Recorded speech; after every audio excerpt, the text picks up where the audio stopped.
Hello friend, good morning. কেডিএমএসের ফ্যামিলির আবার একটু নতুন ব্লগে তোমাদের সকলকে স্বাগত। এই যে দেখো, আমি একটা অন্যরকম ব্লগ নিয়ে চলে এসেছি, তোমরা দেখেই বুঝতে পারছো। ছোট্ট করে একটা দীঘার ট্রিপ হয়ে গেছে আমাদের, তারই একটা ব্লগ নিয়ে চলে এসেছি তোমাদের সামনে। অ্যাকচুয়ালি গেছিলাম অনেক কদিন আগে, জানো তো। এই যে দেখো, সকালবেলা বেরিয়ে পড়েছি, আর দেখো মনে হচ্ছে রাস্তা দিয়ে ভূত ধরতে বেরিয়েছি। তো যাকে চলো, এখন রওনা হচ্ছি। এখন বাজে 3টে, সাড়ে 3টে বাজে। আমরা 4:05-এর ট্রেনটা ধরবো মগরা থেকে। তো যাওয়া যাক। আর ভিডিওটা না অনেক দিন ধরেই ভাবছি এডিট করে পোস্ট করব, বাট তোমরাও ভিডিওগুলো আমার দেখো না, সো তার ফলে আমারও ভীষণ গাফিলতি হয়ে গেছে ভিডিও এডিটিংয়ে। তো কবে থেকে ভাবছি, অনেক কদিন হয়ে গেছে ঘুরে বেরিয়ে চলে এসেছি, বাট ভিডিওগুলো গ্যালারিতে পড়েই রয়েছে, কিন্তু সে আর দেওয়া হয় না। চলো, তবে আশা করি দেখতে থাকলে অবশ্যই খুব ভালো লাগবে। আর আমরা পুরো ট্রিপটা জমিয়ে এনজয় করেছি। কিন্তু এই তো 4:04 টাইম দেখালো। আর এই যে দেখো, এখন এই যে ভোর রাত্রির বেলা, এখন বাজে পুরো 4:04। এই সময় যে এইভাবে যাওয়াটা আমরা ভীষণ এনজয় করেছি, ভীষণ, কি যে বলবো না। আর এই যে তারপর দেখো, ট্রেনে হাওড়া চলে এসেছি, হাওড়া থেকে একদম বাসে। ফার্স্টে বাসটা বলে আমরা একটু ডিনাই করছিলাম যে বাসে কিরম হবে না হবে, বাট তারপরে যেহেতু বাসটা এসি বাস ছিল, সেইভাবে কোনো প্রবলেম হয়নি। তো চলো, গেছি বেশ মজা করতে করতে। আর এই দেখো, আমার ছোট্ট সময়টা আমার কোলে তো মাঝখানে ঘুমিয়েই যাবে। এই যে তোমরা দেখতে পাচ্ছ, ও ঘুমিয়ে গেছে পুরো, আমার বুকের মধ্যেও সে সুন্দরভাবে ঘুমিয়ে গেছে। আমিও দেখলাম এতটা রাস্তা জেগে জেগে যাওয়ার থেকে, আর সেই তো 2-2:30-টের সময় ওঠা রাত্রিবেলা। আর আমরা তো তার আগের দিনই ইনছুয়ে গেছি, বাপের বাড়ি গেছি, তো ওখান থেকে শুয়েইছে মনে হয় 11:30-12টা। তারপরে 2টো থেকে 2:30-টের মধ্যে তুলে নিয়েছি, তুলে ফ্রেশভাবে রেডি সেডি করে তো দেখো যাচ্ছি। আচ্ছা, এটা কোনখানটা তোমরা কি কেউ দেখে বুঝতে পারছো? বুঝতে পারলে অবশ্যই আমায় কমেন্ট করে জানিও। ওই জন্য আমি বাইরের দৃশ্যগুলো তোমাদের দেখানোর চেষ্টা করছিলাম। আর ভীষণ ভালো লাগছিল, জানো তো, একদম সকালবেলাটা ভীষণ ভালো লাগছিল। আর আমি রিল্যাক্সে 2টো রিলস বানাতে চলে যাচ্ছিলাম। মানে অনেকটা টাইম, কিছুক্ষণ ঘুমিয়েও নিয়েছি, জানো তো, কিছুক্ষণ ঘুমিয়ে আবার যাচ্ছি। তো বেশ ভালো খাওয়া দাওয়া জমিয়ে। তবে যেহেতু বাস জার্নিটা আমার বেবিদের একটু প্রবলেম হয়, তো তার জন্য ওদেরকে সেইভাবে খাবার জিনিস বাসে দিচ্ছিলামই না আমি। তো ওর জন্য আমিও সেইভাবে একটু আধটু যা খাওয়া হয়েছে, তারপর গিয়ে জমিয়ে খাওয়া হবে। আর সত্যি কথা বলতে কি জানো তো, দারুণ মজা লেগেছে। আর এসিটা আমি বারবার অফ করে দিচ্ছিলাম, তার একটাই কারণ, প্রচণ্ড ঠান্ডা লাগছিল। আর কি যেটা বলতে যাচ্ছিলাম তোমাদেরকে, আমি গেছি প্রায় 10 থেকে 11 বছর হয়ে গেল, প্রায় 10 থেকে 11 বছর, হ্যাঁ। তো 10 থেকে 11 বছর পরে এই যে যাওয়াটা না, মানে আমি গিয়ে তো একদম পুরো চেঞ্জ দীঘা। আমরা সেই যে দীঘাকে দেখে এসেছি, এই দীঘার একদম মানে কোনো তুলনাই খুঁজে পাচ্ছিলাম না। বাট হ্যাঁ, আমরা যেটা পেয়েছিলাম সেই সময় গিয়ে, আমরা 31st নাইটটা ওখানে স্পেন্ড করে এসেছিলাম। তো সেই দিনের ফিলিংসটা ছিল আমাদের কাছে অভূতপূর্ব। আর এই যে দেখো, বাইরের ওয়েদারটা দেখতে দেখতে দারুণ লাগছে। এই দেখতে দেখতে আমরা মোটামুটি দীঘা পৌঁছেও গেছি। তো হ্যাঁ, যেটা বলছিলাম, 31st নাইটের যে অনুভূতিটা না, দারুণ দারুণ ছিল। আমরা 1 জানুয়ারি আবার ওখান থেকে বেরিয়ে চলে এসেছিলাম। দেখতেই পাচ্ছ, দীঘা ঢুকে গেছি। আর আমার সবথেকে এখন যেটা বেশি ভালো লাগলো, যেতে যেতে জগন্নাথ দেবের মন্দির দারুণ সুন্দর লাগলো।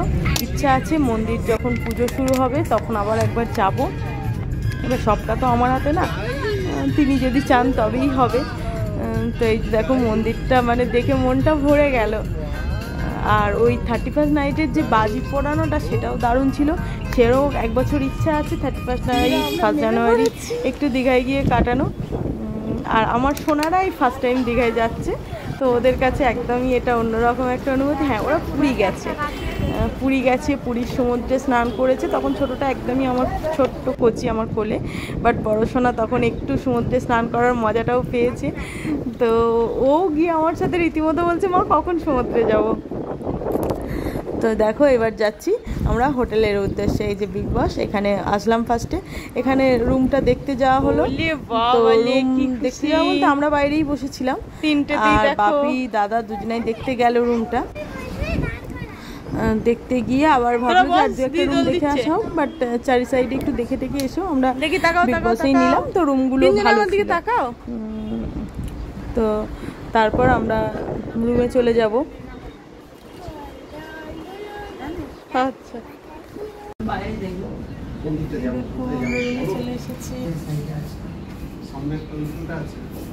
আমি আর আমার পিমনি, আর এই যে দেখো আমার গাবলি চলে এসেছে, এই যে আমার গুবলি শোনাই।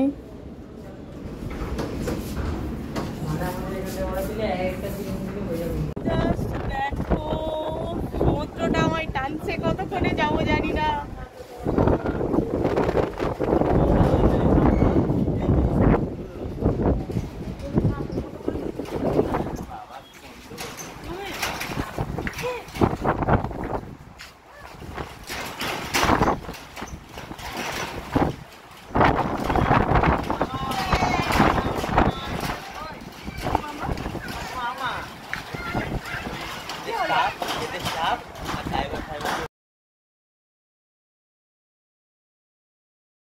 এই যে দেখো এবার ফ্রেশ হয়ে নিয়েছি, আবার দিয়ে একটু সমুদ্রে যাব, সমুদ্রের ধারে, বাট তার আগে একটু খাওয়া দাওয়া করবো, কারণ সেইভাবে ভারী খাবার কিছু খাওয়া হয়নি, তারপরে প্রচণ্ড খিদে পেয়ে গেছিলো, প্রচণ্ড।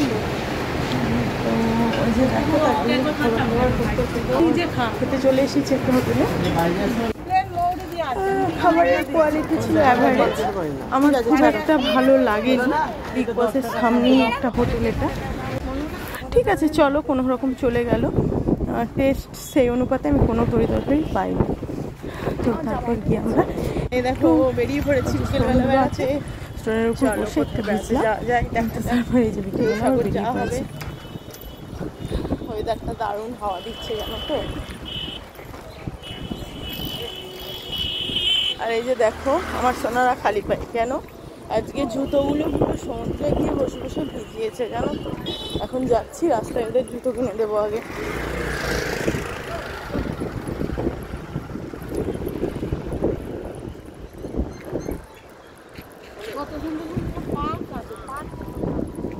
এটাও যে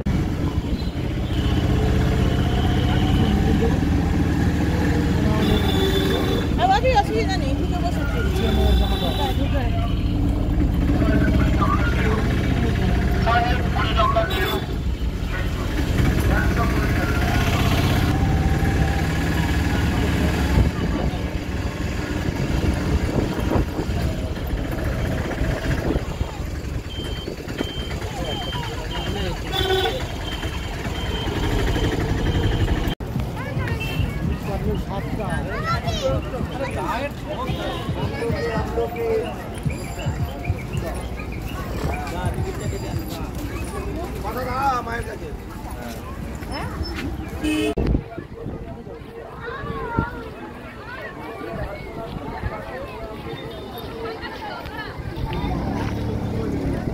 লাগছে মা, এটা জুতো, হ্যাঁ দি।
দেখো বন্ধুরা, এটা ছিল ঢেউসাগর পার্ক দীঘার। তো এত সুন্দর লাইটের কাজগুলো করেছে না, মানে মনটাই ভালো হয়ে গেল গিয়ে। আর সেই পরিমাণে দিচ্ছিল হাওয়া, মানে কি বলবো বলো তো, মানে ওদিকে যে গরমটা ফিলই করা গেল না, এত হাওয়া। খুব সুন্দর লেগেছে গো, খুব সুন্দর। অনেক বছর পর গেছি, তার জন্য হয়তো এতটা সুন্দর লেগেছে। সব মিলিয়ে দারুণ ছিল পুরো ট্রিপটা। দাঁড়াও,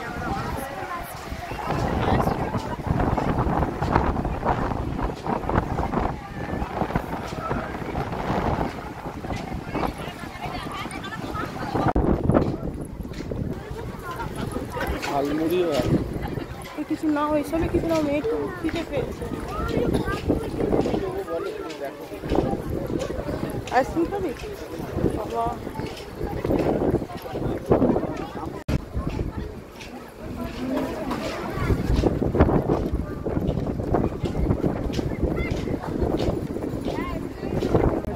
হ্যাঁ মা, হ্যাঁ একদম।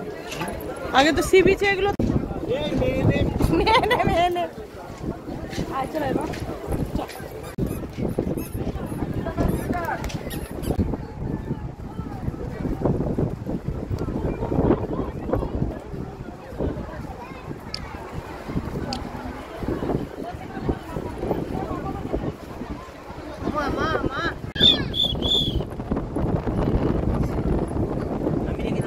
আর এই যে দেখো, তারপরে ঢেউসাগর পার্ক থেকে বেরিয়ে এসে আমরা এমনি সি বিচে বসেছিলাম। তো সমুদ্রটা অন্ধকারের মধ্যেও এত সুন্দর লাগছে না, মানে অতটা অন্ধকার লাগছিল না। ক্যামেরায় যখন তুলতে যাচ্ছিলাম বেশি অন্ধকার লাগছিল, বাট এমনি দারুণ লাগছিল। কি যে ভালো লাগছে না,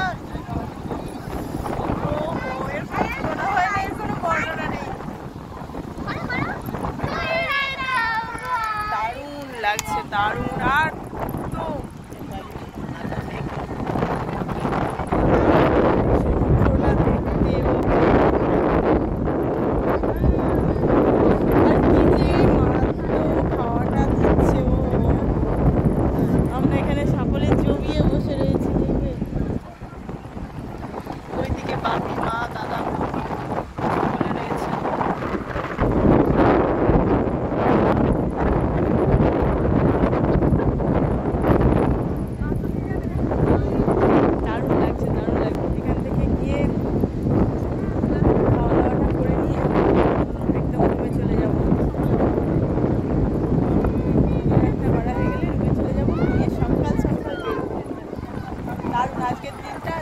দারুণ কেটেছে জানো তো। উড়ে যাবে বাবাই, জামা প্যান্ট গুলো বারান্দায় মেলা আছে তোমার, সব শুকোয়নি তো। তো তারপরে এই দেখো ডিনারটা করতে চলে গেলাম। তো ডিনার করে নিলাম। তো আজকের মতো ব্লগটা এই পর্যন্তই। টাটা, ভালো লাগলে আবার নেক্সট ব্লগ চলে আসবে। Okay bye, thank you.